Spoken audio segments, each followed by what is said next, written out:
been a while since I posted a video, and the reason is that I've been writing a book. Now, the book is a response to this very popular book written by Alisa Childers last year or 2 years ago called Another Gospel.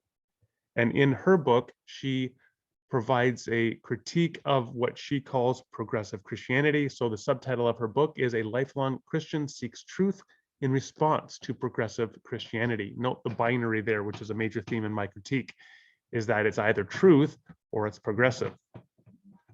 As if progressive can't have some truth, right? No, it has to be all or nothing. Anyway, so I was very much a critic of her book when it came out. I read it last year, 2021, about a year after it came out, and posted my review on my blog.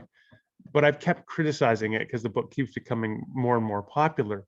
And in particular, the beginning of March 2022, so just almost 2 months ago from right now, I had an interaction with a fellow who has a YouTube channel and is a big promoter of Alisa Childers and her material. And I was pointing out to him some of the very serious problems with her views, such as the fact that she accuses quote unquote progressive Christians of rejecting the atonement simply because they reject the penal substitutionary theory of atonement, which is a big difference. Penal substitutionary theory is one interpretation of atonement. It's not the atonement. It's not the doctrine of atonement. She doesn't seem to be able to tell the difference in her book. And so she ends up, I believe, slandering fellow Christians by insisting that they've rejected the gospel itself simply because they reject her particular theoretical interpretation of the gospel. As I was sharing this critique with this individual, this YouTube channel host, he was just deflecting and I don't believe was really seriously engaging with my critique.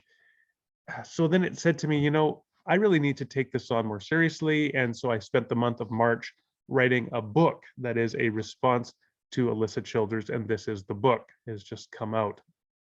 Here's the back cover. Some Christians want to silence the progressive conversation. Don't let them.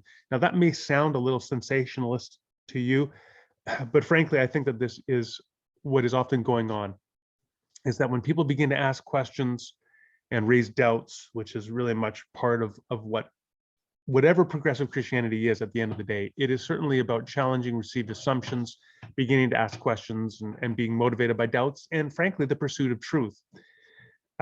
And some people are threatened by that because it challenges their received theological understanding. And so they try to shut it down. And I want to say, don't let them do that. And don't let them say that you're not a Christian just because they are threatened by your theological explorations. Here is the table of contents in the book. By the way, forgive my dog. He's playing with a bone right behind me. So I begin with a foreword that is definitely not by Lee Strobel, and that is because in her book, Alisa Childers has a foreword that is by Lee Strobel. Mine definitely was not written by Lee Strobel. I know that he would not like my book. So that's where I begin. Then the introduction, and so then I have 10 chapters. So I begin by setting the stage. Alisa Childers' book is based upon this critical experience she had with a progressive pastor. She never really tells us who this person is, but frankly, I think she demonizes this person, suggesting that he is like a wolf in sheep's clothing who wasn't actually pursuing truth or wanting to understand God better, but simply wanted to corrupt the faith of faithful Christians. And that's how the book began. That's how her book begins. And so that's how I begin, by setting the stage for my critique of her book. And then the next chapter, chapter 2, I explain how the conservative evangelicalism that Alisa Childers exhibits in her book very much reflects, I think, a deeply binary mindset between truth and error, good and evil, in which you kind of think either people are the good guys or the bad guys. Either they have truth or everything they have is falsehood. And so again, the subtitle of her book, A Lifelong Christian Seeks Truth in Response to Progressive Christianity. Note the binary there. There is truth, and then there's progressive Christianity, which apparently has no truth at all.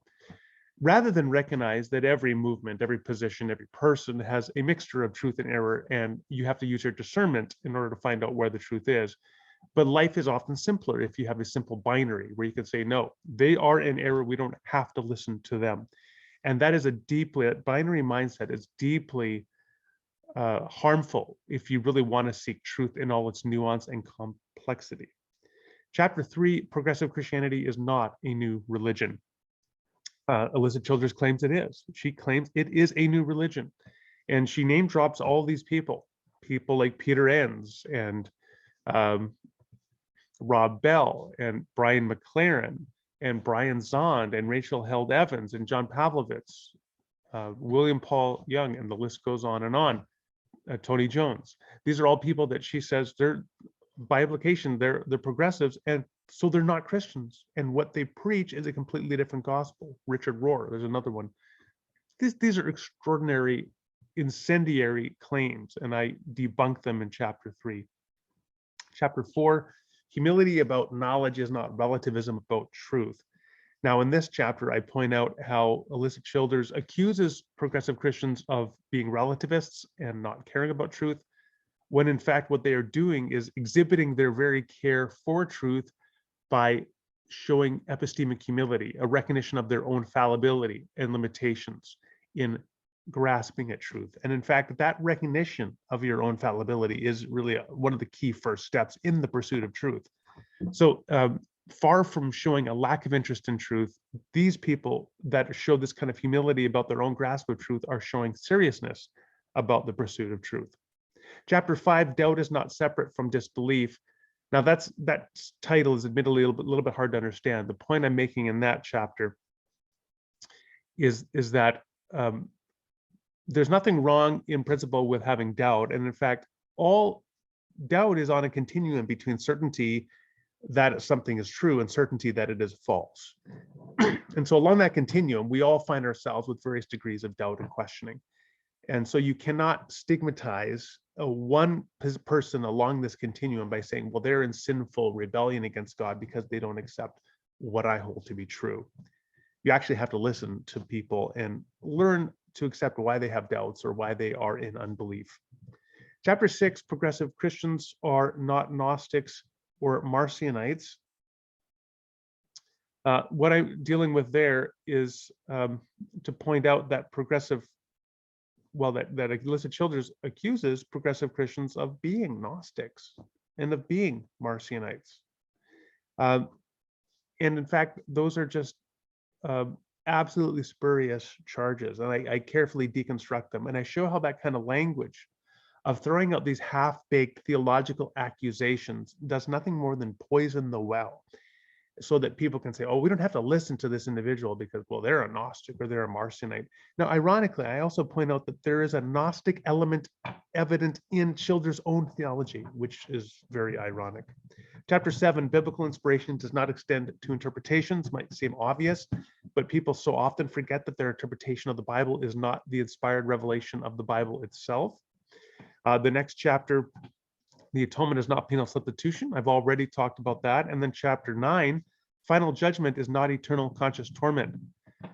What Alisa Childers seems to forget here is that you can believe there are different theories of posthumous judgment in the afterlife, including the annihilationist view and the eternal or the universal restoration view. And those are orthodox traditions within wider Christianity. But she has as an article of her central faith, the eternal conscious torment, that is torture of those who are not in Christ. And that is simply a mistaken view. And in the final chapter, I look at this idea that which really brings us full circle back to what I talk about, in fact, at the beginning of the book, that Alisa Childers says the foundation of Christianity is Christian doctrine. I think it's Christ. I think the foundation of Christianity is Jesus Christ. She believes it is Christian doctrine. And so in chapter 10, she talks about how salvation requires a certain set of beliefs. And I find that to be an extraordinary claim to make. And I show how problematic it is by exploring its implications for everything from a 10-day-old human blastocyst, in other words, an embryo, all the way to a kind-hearted Buddhist. All of these people who would not hold the doctrines that Alisa Childers says are necessary for salvation, which would imply that the blastocyst, the human embryo, goes to hell because it doesn't have all the doctrines that Alisa Childers believes are necessary for salvation, and the kind-hearted Buddhist goes to hell as well. Now, Childers actually addresses the kind-hearted Buddhist and says, well, here, the consolation is that the Buddhists will not be tortured, suffer as much as Adolf Hitler in hell. Well, whether or not you think that's satisfactory as an explanation is another question. I do not. Suffice it to say that one can most definitely disagree with Alisa Childers and recognize, and indeed I think one should recognize, that the questions that progressive Christians raise are questions that are born not of impiety, but rather of piety, of a serious concern to understand God better, and ultimately born out of a love for God and a pursuit of truth. And that was the heart of my book. So to conclude, I would invite you to explore this conversation more. And I want to conclude with underscoring a particular point.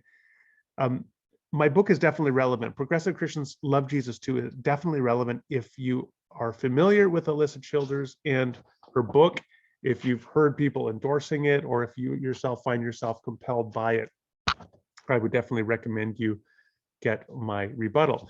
But I think it is also a very relevant book for those who are simply concerned with the progressive conversation, want to understand it better, and also want to be able to respond effectively to some of the common misrepresentations of it that come from Christian conservative Protestants like Alisa Childers. One more thing, you may have noticed that I had a dog on the back cover of the book, my book, and that is my newest puppy. So my last Lhasa Apso, Sunny, died, passed away. We had to put him down on February 9th, 2022. So on March 8th, the day after I started writing the book, we ended up getting our new guy here. So this is Timbit. He's pretty chill, except when he's biting you. Say hello, Timbit. So that's Timbit. He's on the back cover, and now you've met him, so you are friends. So check out Progressive Christians Love Jesus Too if you're interested in the conversation.